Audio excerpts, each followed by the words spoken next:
ये बच्चों के खेलने की चीज नहीं, हाथ कट जाए तो खून निकल आता है। A few moments later.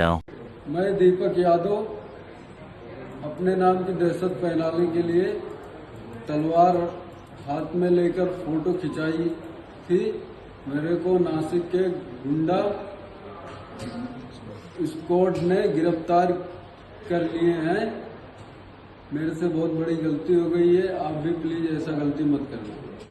माननीय पोलीस आयुक्त श्री संदीप कर्णिक साहेब यांनी आमच्या गुंडेविरोधी पथकांना नाशिक शहरातील गुन्हेगार, रेकॉर्डवरील गुन्हेगार तसेच गँग हिस्ट्रिस्टर यांच्यावर नजर ठेवून त्यांना त्यांच्या हालचालीवर नजर ठेवण्याबाबत सूचना दिल्या होत्या। परंतु त्याचबरोबर सोशल मीडियावर जे आताचे जे आधुनिकतेचा वापर करून व्हॉट्सअप, ट्विटर किंवा फेसबुक अशावर आपली दहशत निर्माण करतात काही गुन्हेगार, त्यांच्यावर नजर ठेवून कारवाई करण्याबाबत आदेश दिले होते।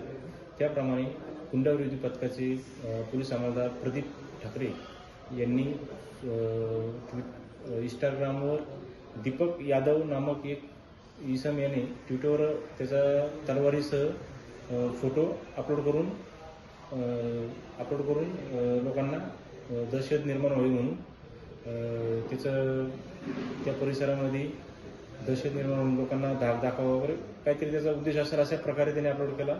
आम्ही त्याच्यावर सदरच्या इंस्टाग्राम, व्हॉट्सअप किंवा फेसबुकवर बघत असताना प्रदीप ठाकरे यास हा फोटो आढळला। त्यावरून आमच्या गुंडाविरोधी पथकाची टीम यांनी माननीय पोलीस उपायुक्त श्री बच्चाव सर गुन्हे व माननीय सहाय्यक पोलीस आयुक्त श्री डॉक्टर कोल्हे सर गुन्हे यांना सदरची माहिती देऊन त्यांच्या मार्गदर्शनाखाली गुंडाविरोधी पथकाचे आम्ही स्वतः आमचे सर मलंग गुंजार, DK पवार, पोलीस हवालदार सावकार, आडके, अक्षय गांगुर्डे, प्रदीप ठाकरे, मिलिंद जगताप, भागवत, नागरे सह सापळा रचून दीपक यादव या इसमास ताब्यात घेतले।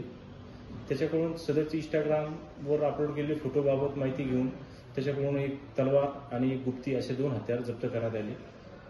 त्याच्याकडून प्राथमिक तपासामध्ये असं दिसून आले की त्याला फक्त त्या परिसरामध्ये दहशत निर्माण करून लोकांना आपलं तिथल्या स्थानिक मुलांना किंवा लोकांना दाखवायचं होतं की मी एक हे करतो। हा मूळचा उत्तर प्रदेश, बिहारचा असून महाराष्ट्रामध्ये इथं मजुरीच्या किंवा वेल्डिंगच्या कामासाठी तो आलेला होता।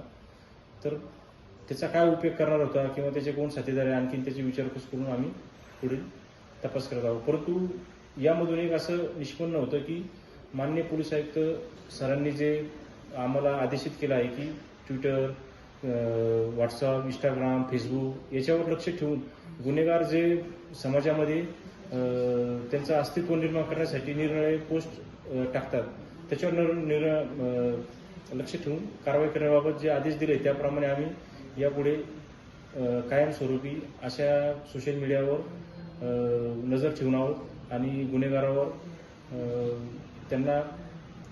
त्यांनी समाजामध्ये शांतता राखावी किंवा कोणताही तेढ निर्माण करू नये यासाठी आम्ही कायम कटिबद्ध आहोत।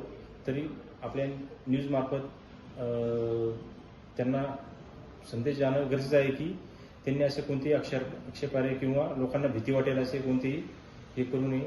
सदर आरोपीने जे तलवारीसह फोटो टाकला होता, अपलोड केला होता, त्यावरून त्यास ताब्यात घेऊन आम्ही त्याच्यावर गुन्हा दाखल करून कारवाई करत आहोत। सदरचा दीपक रंगीलाल यादव वय 19 वर्ष हा अंबड हद्दीतील चिंचोळे चौकी हद्दीत म्हाडा बिल्डिंगमध्ये मिळून आला असून त्याच्यावर चिंचोळे पोलीस चौकी येथे गुन्हा दाखल करून पुढील कारवाई करीत आहोत। सदरची कारवाई ही माननीय पोलीस आयुक्त श्री संदीप कर्णिक सर, माननीय पोलीस उपायुक्त गुन्हे श्री बच्चाव सर, माननीय सहाय्यक पोलीस आयुक्त गुन्हे श्री कोल्हे सर यांच्या मार्गदर्शनाखाली गुंडाविरोधी पथकाने केलेली आहे।